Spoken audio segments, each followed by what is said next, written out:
আপকি আদালতে বিজেপির ওপর অভিযোগ হলো যে ওদের বিদেশ নীতি পুরোপুরি ব্যর্থ হয়েছে।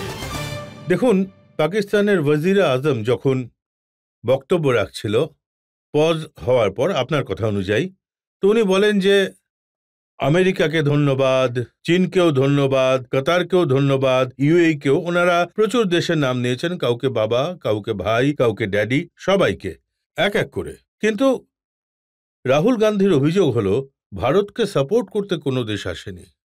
বেশ মজার কথা। যদি ওরা এত লোককে, কাউকে ভাইজান, কাউকে বাপ, আর কাউকে চাচা যান, কাউকে মেসো বানিয়ে নিচ্ছে, তাহলে বুঝে নিন যে কোথায় না কোথায় গিয়ে মাথা কুড়েছে ওই পাকিস্তান। এটা তো পাকিস্তানের প্রধানমন্ত্রীর স্বীকারোক্তি বয়ান। আমাদের কারোর সঙ্গে কথা বলার দরকার পড়েনি। জয়শঙ্কর একদম পরিষ্কার বলেছেন, কেউ যদি কথা বলতে চায় কথা বায়োলেটারাল হবে, যা কথা বলার পাকিস্তান আমাদের সঙ্গে করুক। আমরা তো একদম পরিষ্কার করে বলেই দিয়েছিলাম। আর যখন এই কথা উঠেছে, ফলে পলিসির কথা, আমি বলতে চাইবো যে মোদিজি আসার পর ভারতের যে ফরেন পলিসি সেই জায়গায় পৌঁছেছে।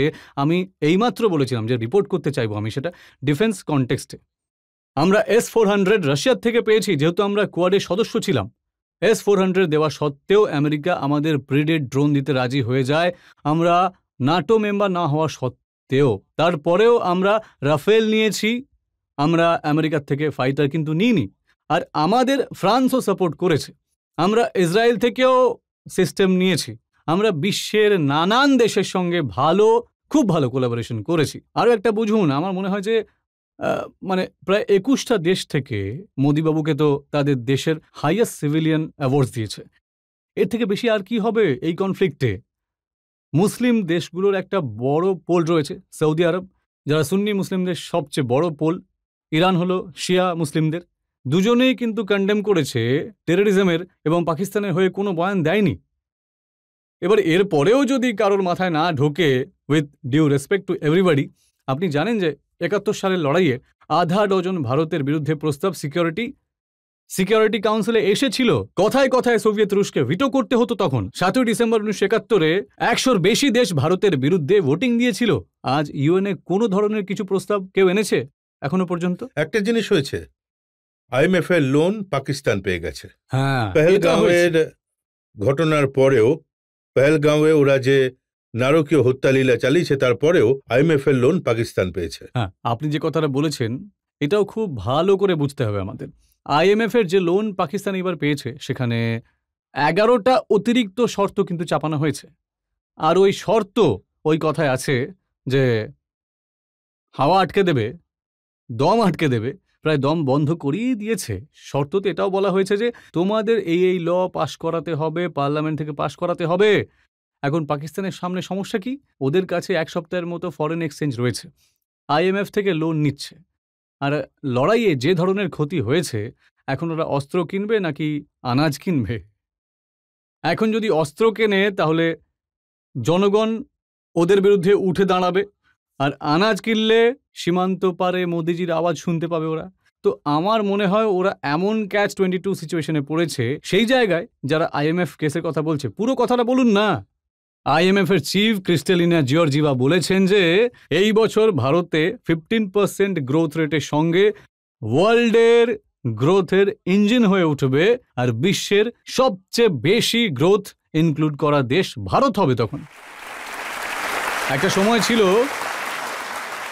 একটা পুরনো ফিল্ম ছিল না, যখন জিরো দিয়েছে আমার ভারত, তার আগে প্রাণ মনোজ কুমারকে কি বলা হয়েছিল? India's contribution to the world is 000। আজকে IMF এর চিফ বলছেন India's contribution growth is going to be 15%।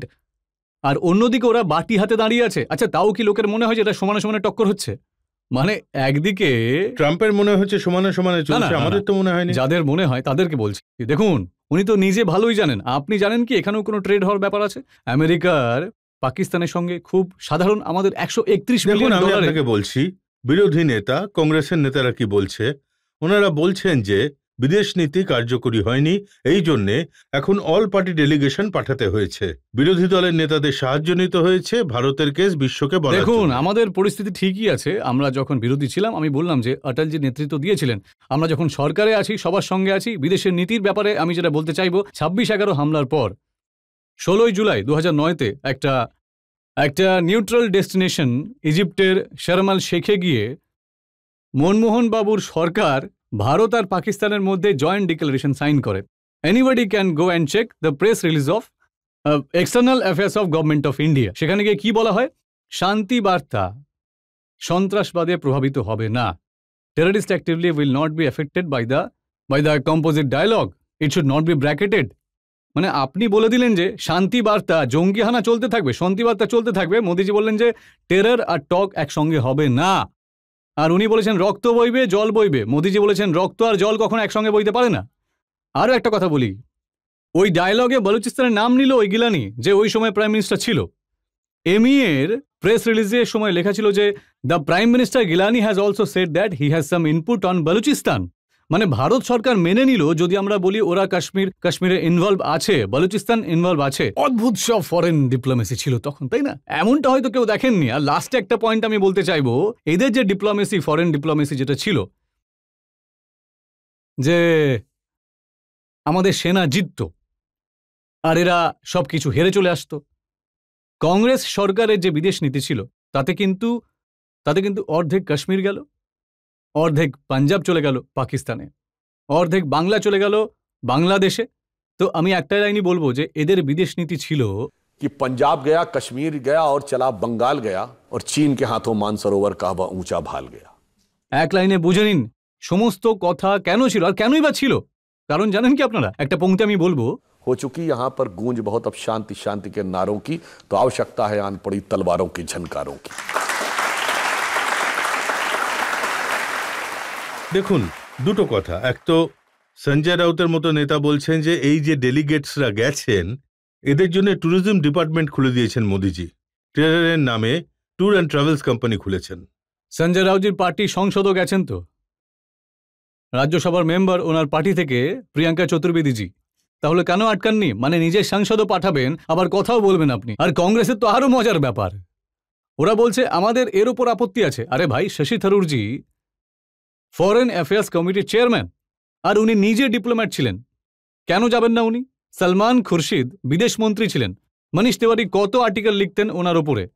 আসলে কংগ্রেসের কি ব্যাপার বলুন তো, অবিশ্বাসে ভরে গেছে।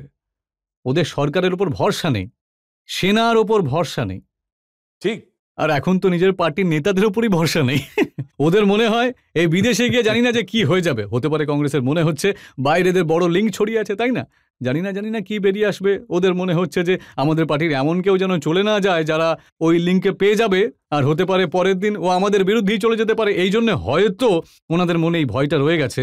তো আমার মনে হয় কংগ্রেসের উচিত ভুল ধারণা ছেড়ে বেরিয়ে আসার, সততার সঙ্গে পাশে দাঁড়ানো উচিত। কথায় আছে না, ভুল ধারণার চিকিৎসা, এটা তো হাকিম লোকমানও করতে পারবে না, মানে যাদের ধন্বন্তরী বৈদ্য মনে করা হয় আর কি। আর মুসলিম সংস্কৃতিতে হাকিম লোকমান বলা হয়। আমি কংগ্রেসকে বলবো ভুল ধারণা ছেড়ে বেরিয়ে আসুক। একটা শায়ের আছে कि इसमें क्या रखा है देखे है जो तू आन के पास, बदगुमा वहम की दारू नहीं लुकमान के पास। এখন তো পাকিস্তানও কোমর বেঁধে নামছে, ওরা ওদের ডেলিগেশন পাঠাবে আর বিশ্বকে জানাবে যে ওদের সঙ্গে টেররিজমের কোনো সম্পর্ক নেই, ওরাও জঙ্গি হানার ভিকটিম।